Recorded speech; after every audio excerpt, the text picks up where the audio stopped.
Masa awal kemerdekaan, demokrasi liberal, dan demokrasi terpimpin Indonesia.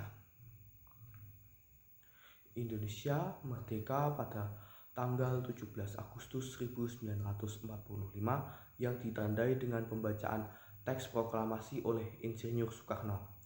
Sejak saat itu, Indonesia masih terus berjuang untuk menjadi negara yang berdaulat seutuhnya.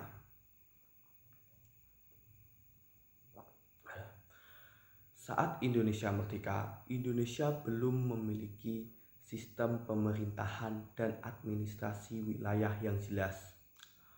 Para pendiri negara kemudian segera membentuk lembaga pemerintahan dan kelengkapan negara. Dalam hal ini, PPKI menyelenggarakan rapat dan menghasilkan beberapa keputusan. Di antaranya adalah pengesahan UUD NRI 1945 dan pengangkatan Soekarno sebagai presiden dan Muhammad Hatta sebagai wakil presiden.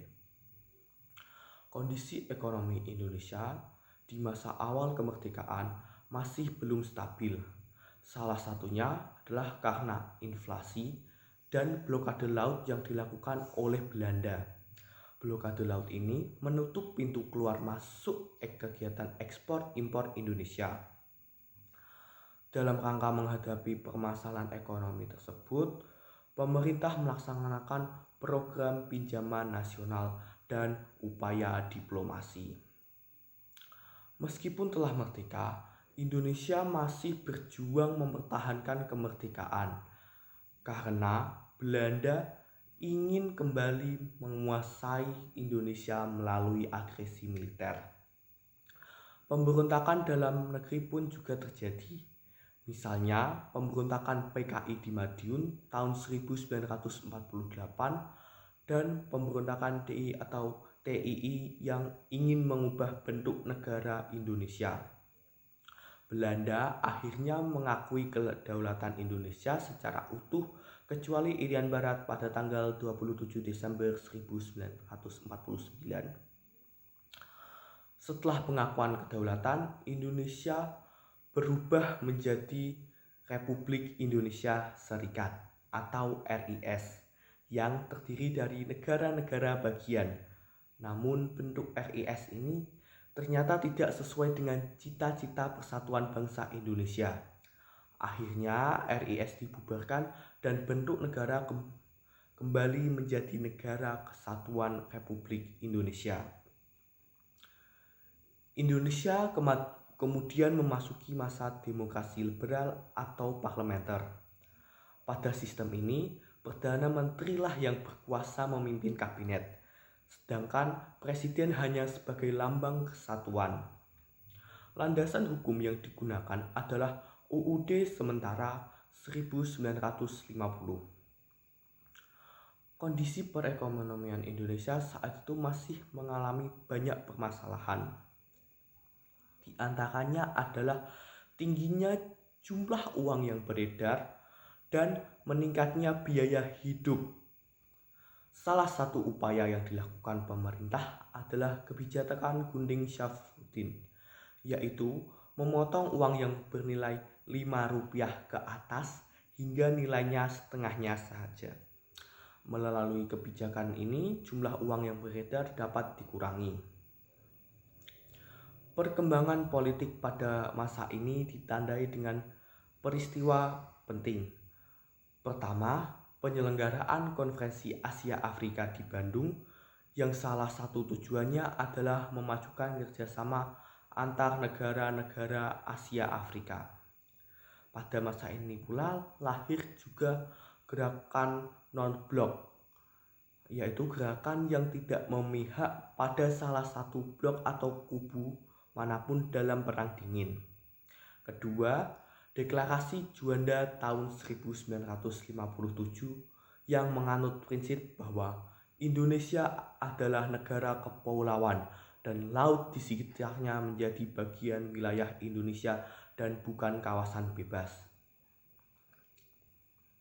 Selanjutnya adalah penyelenggaraan pemilu pertama pada tahun 1955. yang menjadi tonggak awal demokrasi di Indonesia. Namun, persaingan antara partai politik dan gonta-ganti kabinet menyebabkan kondisi politik dan keamanan menjadi tidak stabil. Berbagai pemberontakan juga masih terjadi di sejumlah daerah-daerah. Selanjutnya, Indonesia memasuki masa demokrasi terpimpin. Pada sistem ini, seluruh keputusan berpusat pada kepala negara yang saat itu dijabat oleh Presiden Soekarno. Masa demokrasi terpimpin berlangsung sejak dikeluarkannya Dekret Presiden 5 Juli 1959 yang salah satu isi dekretnya adalah menetapkan kembalinya UUD 1945. Sekian tahun berlalu sejak pengakuan kedaulatan Indonesia, Belanda masih belum menyerahkan Irian Barat kepada Indonesia. Berbagai upaya diplomasi dan konfrontasi pun dilakukan. Puncaknya, Presiden Soekarno menggunakan Trikora atau Tri Komando Rakyat yang bertugas untuk membebaskan Irian Barat dari Belanda. Hal ini akhirnya memaksa Belanda untuk melakukan perundingan. Akhirnya, melalui penentuan pendapat rakyat atau PEPRA tahun 1969, Irian Barat berhasil menjadi bagian dari Indonesia. Pada masa demokrasi terpimpin, terjadi penyimpangan terhadap UUD 1945. Di antaranya adalah pengangkatan presiden seumur hidup, pembubaran DPR hasil pemilu, dan pengangkatan MPRS oleh presiden yang seharusnya dipilih melalui pemilu. Penyimpangan ini dapat terjadi karena disebabkan oleh kekuasaan presiden yang sangat besar. Pada tahun 1966, Indonesia terlibat konflik dengan Malaysia karena Presiden Soekarno menolak pembentukan negara Federasi Malaysia yang dinilai akan mengancam kedaulatan Indonesia.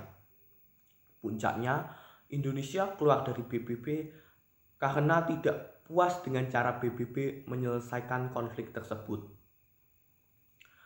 Kebijakan ekonomi dalam masa demokrasi terpimpin ini diantaranya adalah pembentukan Depernas atau Dewan Perencanaan Nasional dan penurunan nilai mata uang.